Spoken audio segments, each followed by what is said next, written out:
whenever I go to the sea I always listen to the sound of the wave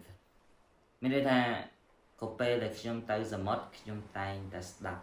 សំឡេងទឹករលកអញ្ចឹងទៅអូខេអញ្ចឹង wave ជា noun ប្រែថាទឹករលកទាំងអស់គ្នាថ្ងៃនេះយើងត part 2 តកតងជាមួយនឹងពាក្យមានអត្ថន័យផ្សេងគ្នាពាក្យដដែលក៏ប៉ុន្តែគ្រាន់តែ noun ន័យផ្សេងហើយជា verb ឬក៏ adjective ន័យផ្សេងទៀតអញ្ចឹងណាយើងចូលទៅដល់ part 2 ហើយអញ្ចឹងពាក្យនេះឈើលើកឡើងតែពីរពាក្យឯងគឺពាក្យទី1គឺ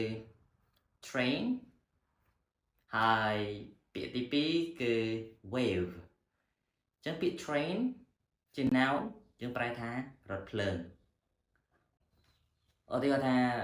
the train from Phnom Penh to Kampot leaves at 7 o'clock អញ្ចឹងមានន័យថារថភ្លើងពីភ្នំពេញ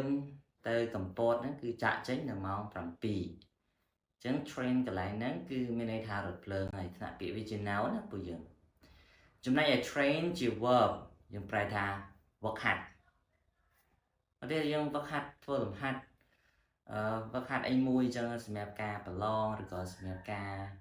ចូលរួមប្រកួតអីចឹងទៅទៀតថា she is training hard for the next match មានន័យថានាងកំពុងវឹកហាត់ឬក៏នាងកំពុងតែ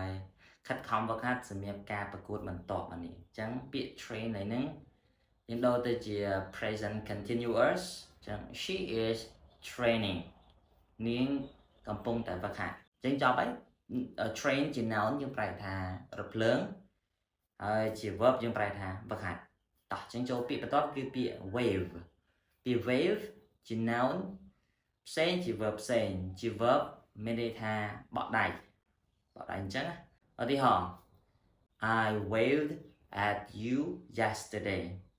ខ្ញុំបានបក់ដៃទៅកាន់អ្នកឯងកាលពីម្សិលមិញអញ្ចឹង wave ឡើយហ្នឹងគឺជា verb ស្ថិតនៅក្នុង past simple អូខេខ្ញុំបក់ដៃខ្ញុំអញ្ចឹងពាក្យបន្ទាប់គឺ wave ជា noun ប្រែថាទឹករលកនៅតាមសមុទ្រអញ្ចឹងតែអូខេឧទាហរណ៍ whenever I go to the sea I always listen to the sound of the wave មានន័យថាក៏ពេលដែលខ្ញុំទៅសមុទ្រខ្ញុំតែងតែស្ដាប់សំឡេងទឹករលកអញ្ចឹងទៅអូខេអញ្ចឹង wave ជា noun ប្រែថាទឹករលកអូខេអញ្ចឹងក៏ប៉ុណ្ណឹងចប់ហើយ and see you the next video bye bye